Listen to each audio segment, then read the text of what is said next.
There's a certain stage of any fat loss journey that makes 93% of people quit. If you ever tried to lose fat before, you know exactly what I'm talking about. It's that moment when you step on the scale expecting it to go down, but your weight hasn't changed, or even worse, it's gone up. And then instantly you start thinking, what's the point? This doesn't even work. I went through this myself and it took me years to realize what was actually happening. So in this video, I'm going to save you the trouble by telling you why it happens, what not to do, and exactly what to do so that you can push through it and finally see the results you want. You start by feeling really motivated, so you clean up your diet, start getting your steps in, and go to the gym a few times. And every morning you step on the scale, the number gets lower and lower, and you'll be sat there asking yourself, why didn't I do this before? That feeling becomes really addictive because you see more results with the more effort that you put in. But the thing that most people don't realize is that early progress isn't just pure fat. Yes, it's some fat, but it's also water and glycogen that your body is getting rid of because suddenly you're eating less calories. But that doesn't really matter. Progress is progress at this point. Your motivation is sky high, the habits feel easy, and you feel like this is finally the time that you're actually going to do it. However, the quick wins that you get during this stage can give you the false promise and the false hope that the whole process is going to be easy, and a lot of people get blindsided by the next stage. The stage that comes next is where most people quit, and it's what I've referred to before as the plateau stage. You'll know you've hit this when one day you step on the scale expecting it to have dropped, but your weight hasn't moved. The first time it's happened, you'll likely brush it off, but when you step on the scale the next day or the next week and it's still the same or it's gone up, that's when you'll panic. And usually people do one of two things. You'll ask yourself, what is even the point of doing this anymore? And you'll throw in the towel there and then and quit. Or you'll slash your calories even more and do crazy amounts of cardio, eventually burn out and then quit. I still remember the first time this happened to me. I lost 5 pounds in 2 weeks and I felt fucking great. And then one morning I stepped on the scale and it hadn't moved. A couple days later I stepped on it and it actually gone up by half a pound. And I thought to myself, what the actual fuck? I remember sitting on my bedroom floor and I was thinking to myself, well, I've done everything right, so what is going on? And I convinced myself that I was broken and that I just couldn't lose more fat. But what I now know is that that was completely normal. By the way, if you click the second link in the description, over the next 17 days, I will send you 17 emails containing the exact blueprint that I personally used to lose 70 pounds of body fat.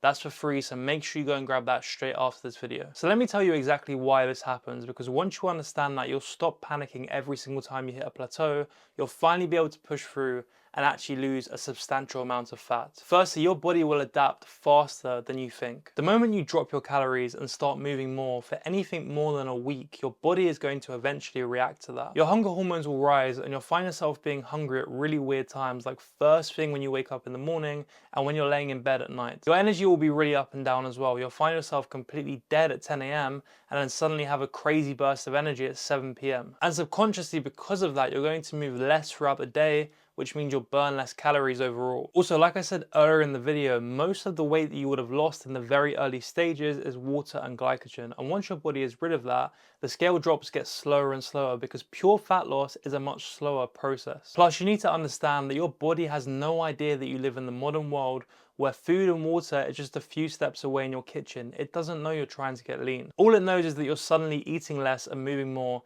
and it thinks, what is this, a famine, a drought? And it tries to protect you. It does this by holding on to water, slowing down your metabolism slightly, and making everything feel much harder because that is what it's biologically programmed to do. When you hit the plateau stage, and trust me, if you haven't already, you eventually will, there are a few things you have to absolutely make sure you do not do if you want to make real continued progress. Look, before I get into these, I get it. The scales stop moving, it feels like nothing's working, and that's when you go into panic mode. But you cannot panic because that's when you make rash decisions and logic goes out the window, and that's just gonna make everything 10 times worse. So first of all, do not cut your calories drastically.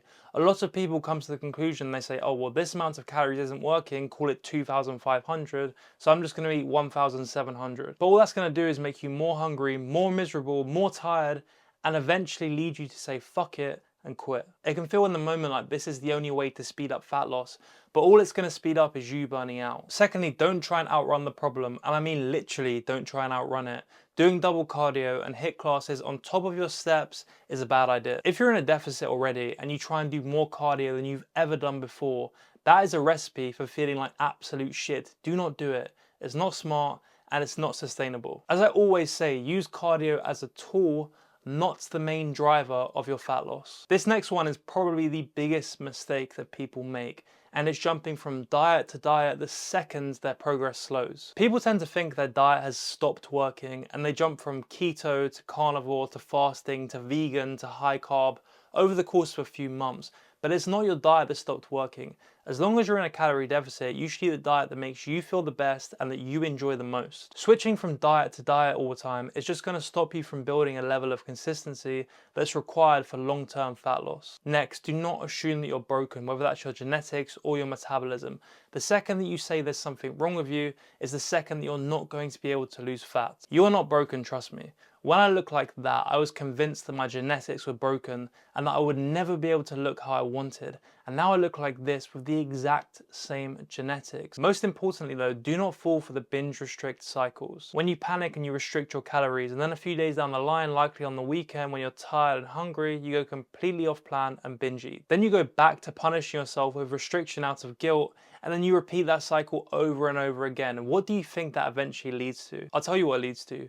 It leads to years of wasting your life and making zero progress. So now you know what not to do. Let me tell you exactly what you should be doing when you hit the plateau stage, because this is going to separate you from the people who get stuck for years and end up quitting. The goal with this is to make it as manageable as possible so that you can actually push through it. Firstly, you need to zoom out and look at the longer trend of your weight loss. It's so important to understand that fat loss never happens in a linear way, and I mean never. You'll have weeks when nothing happens and your weight stays the same, and then suddenly over 4 days you'll lose 3 pounds. Don't obsess over the day-to-day fluctuations. So many people will sit there and get upset about the fact they haven't lost weight over the last 24-hour period, but then if you zoom out, they've lost 7 pounds over the last month. So whenever you feel like things are not working, zoom out. Say to yourself, okay, have I lost weight over a weekly and a monthly time frame? If the answer is yes, then suddenly you'll realize that you don't need to panic and things are going in the right direction. Secondly, you need to take the emotion out of it. Look, your feelings are going to lie to you, and the scale will most definitely lie to you. So at a certain point, you need to take a look in the mirror and say, fuck the things I can't control. I'm going to focus on what I can control. And the only thing that you truly have control over is your inputs. So here's the exact checklist that you should look at during a plateau. Am I in a calorie deficit? Am I getting my steps in? Am I training consistently? And am I sleeping and recovering properly? If all 4 of those boxes are ticked 90% of the time, you're going to lose fat. It's a physiological impossibility for you not to. It simply means the scale hasn't caught up yet. And this is why staying calm is so important, because when you panic, you forget this and start acting on emotion rather than logic. Also, you need to understand that fluctuations in water weight happen, and you have to make sure that you ignore them. Your weight can fluctuate anywhere from half a pound to 4 or 5 pounds in a single day, depending on how much sodium you ate, your stress levels, how well you slept, your water intake, and thousands of other reasons, none of which have anything to do with fat. Sometimes you can even lose fat and the scale goes up because you're holding more water, and you need to realize that because you'll end up convincing yourself that no fat is coming off. But look, something that's vital that I mentioned is that sometimes you will need to make adjustments when you hit a plateau. If your weight hasn't moved in 2 or 3 weeks, you don't need to do anything drastic. But there are 2 levers that you can pull on to make sure that fat loss starts happening again. Firstly, you can up your step count by 1 to 2K steps per day. I would always suggest doing this before cutting your calories further, because realistically, no one wants to eat less. Then again, if you prefer to cut your calories or the steps don't move the needle, then you can cut your calories by 100 to 150 a day.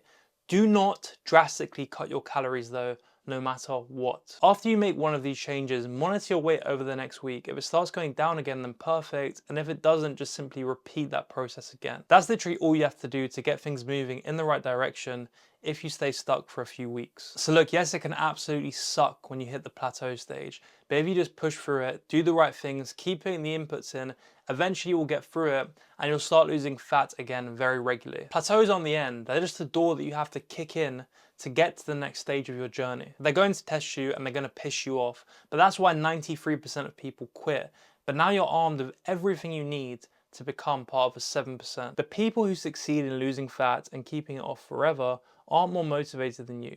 They haven't discovered some magic diet, they simply stuck it out, pushed past their plateaus, and kept going when things got hard. So don't quit, just keep going. Trust me, it's worth it, because when you're living in the body that you've always wanted to live in, you'll look back and you will thank your present self. And look, if you want my help going on this journey where I will coach you through it so that you can lose fat and keep it off for the rest of your life, click the first link in the description. Other than that, I hope this video helped. If it did, leave it a like, share it with a friend, and subscribe, and I'll see you in the next one.